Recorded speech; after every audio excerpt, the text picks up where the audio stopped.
Dead by Daylight has a lot of killers. 27-ish to be precise, depending on when this video comes out. With the latest killer being Wesker, just for some context, and the first killer added to the game being Trapper. In that time, a lot of killers have either become extremely good, extremely bad, somewhere in the middle, as things tend to. That being said, who is actually the worst killer in the game? Now, this video could be considered very opinionated, and it will be, obviously. Any opinion could be disproven if given the right amount of context. So, to determine the worst killer in the game, for me, it's going to come down to a few things.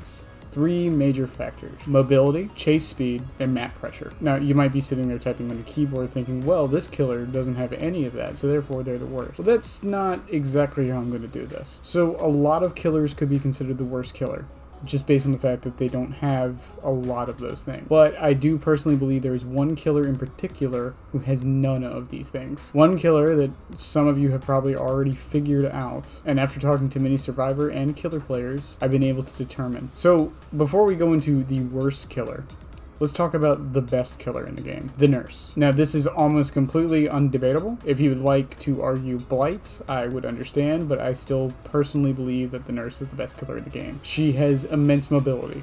Her chase speed is super quick if done correctly, and her map pressure is given from those chases and her mobility combined. That being said, what is the complete antithesis to the Nurse? Who does everything the Nurse doesn't do?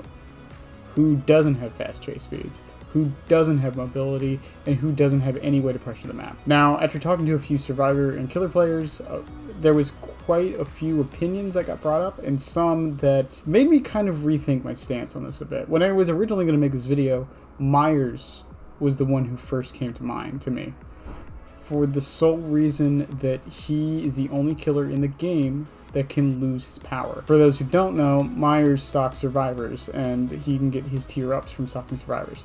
From tier 1 to tier 2, with add-ons excluded, he can get that as many times, or once per the game. And then from tier 2 to tier 3, he needs to stock more, and then he slowly loses tier 3. That being said, there is only a limited amount of stock points. He can actually run out of people to stock to get to his tier 3. That was originally why I was going to place him at the bottom. On top of the fact that at the end of the day, even though he can one-shot down people after stalking, he has no anti-loop, he has no map mobility, and in essence really no map pressure. However, he does have one thing over this one the killer that I believe is the worst in the game, and that is his ability to snowball from one tier 3 pop. Now, saying this, I might be called a hypocrite for the response to who I think the worst killer is, but after looking through a lot of stats and talking to a lot of people, I believe the worst killer in the game is Trapper. Trapper, at the end of the day, is a basic M1 killer with traps he can set that have the potential is the key word, to cause a snowball or to get a down at a loop and provide him decent anti-loop. Chase speeds, he's an M1 killer. They're basic. His options are he either gets someone stuck in a trap at a loop that was easily seen, or more likely, the survivors know where his traps are and get rid of it. Now, the survivors are one of them is following you around and getting rid of your traps. That's a lot of wasted time, which Trapper cannot really make up for because he has no mobility. He has no real way to get to the other side of the map. Big or small, he has no way to traverse the map massively. The argument could be made that he does have map pressure because the survivors have to deal with his traps, but that's the other thing. They don't have to. They can just avoid them. And while this can put them in a bad spot, at the end of the day, if it's one that they can't avoid, they'll just wait for him to leave and then get rid of it. In a situation where Trapper could have just M1 someone to death, any other killer in the game could have done the same, except for the 4.4 killers. And to me, that just makes him just the worst killer in the game. He's RNG map dependent. He has no mobility. His chases last just about as long as anyone else's would. He has nothing separating him except for maybe if he gets someone at basement.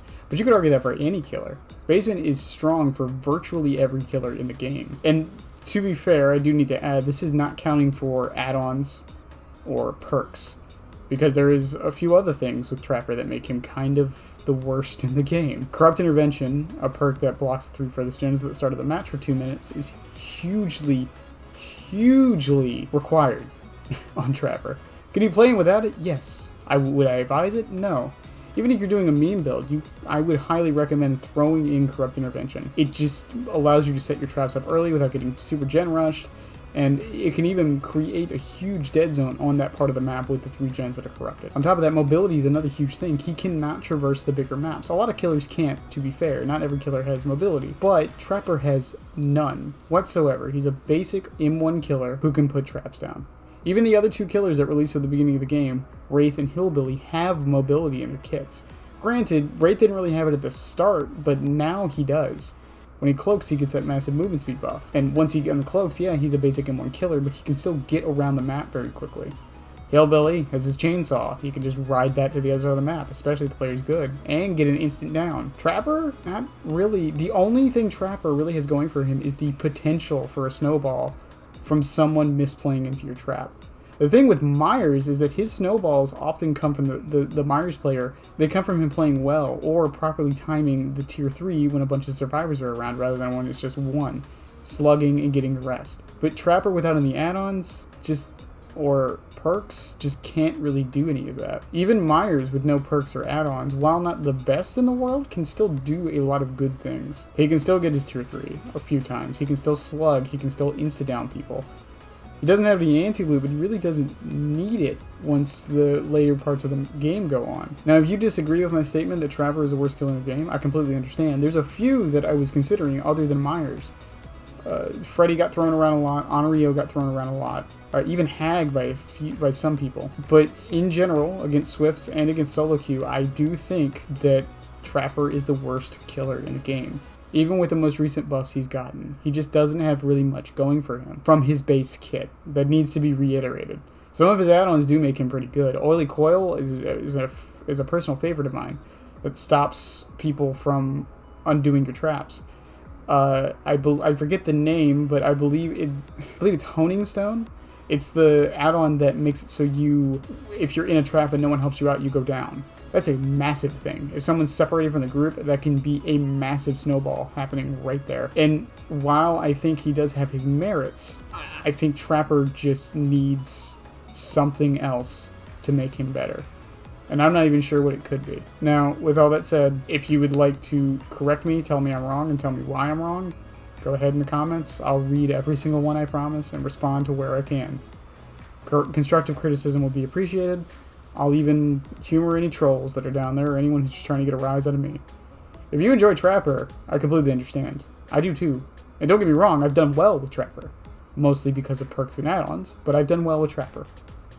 He's not useless. Just because he's the worst doesn't mean he's useless. But that's just this random puppet's thoughts on the matter. If you'd like to discuss it live, I am on Twitch every weekend. I am offering free coaching for killers as well, for anyone who DMs me. My Twitter link will be below.